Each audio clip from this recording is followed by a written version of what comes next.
What's up guys, it's the BioChef here. Today we're going to be looking at an exam question about phosphorylation. So let's look at the question. Phosphorylation has which function in signal transduction?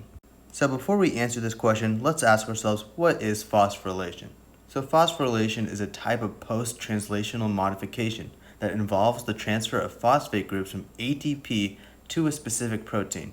This modification results in a change in the protein's activity, localization, and interactions with other proteins.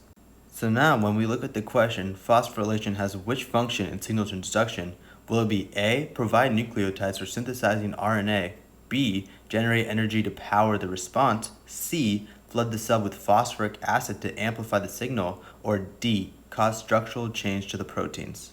You guys can pause the video and try to answer this on your own, but the correct answer is going to be D, cause structural change to proteins. So why is D the correct answer? So in this context of signal transduction, phosphorylation of key signaling proteins often leads to structural changes in the protein that activate or inhibits its function.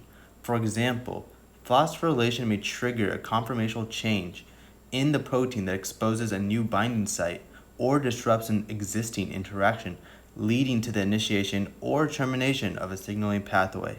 So that's why D is the correct option. Let's look at A, provide nucleotides for synthesizing RNA. Why is this wrong?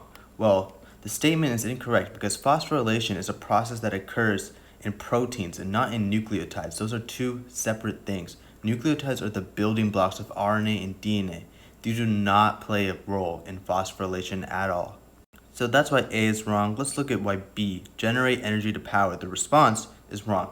So this option is incorrect because phosphorylation, as I said, is a process that transfers the phosphate group from ATP to a protein. It doesn't generate energy in the sense of creating new energy. It does utilize energy stored in the phosphate bonds of ATP to drive the reaction, but it doesn't generate any new energy. So now let's look at C. Flood the cell with phosphoric acid to amplify the signal. So yeah, this statement also incorrect. Phosphorylation involves the transfer of a phosphate group from ATP. Remember that. It involves transfer of phosphate group from ATP to a specific protein, and it doesn't result in a flood of phosphoric acid in the cell. Also, the purpose of phosphorylation is not to amplify the signal at all. It's to alter the activity of localization of the protein, which can impact the signal transduction pathway. So that's why C is wrong. Just remember at the end of the day, phosphorylation causes structural changes in protein. So thanks for watching. If you have any questions, leave them down below. Like and subscribe. I'll catch you guys later. Peace.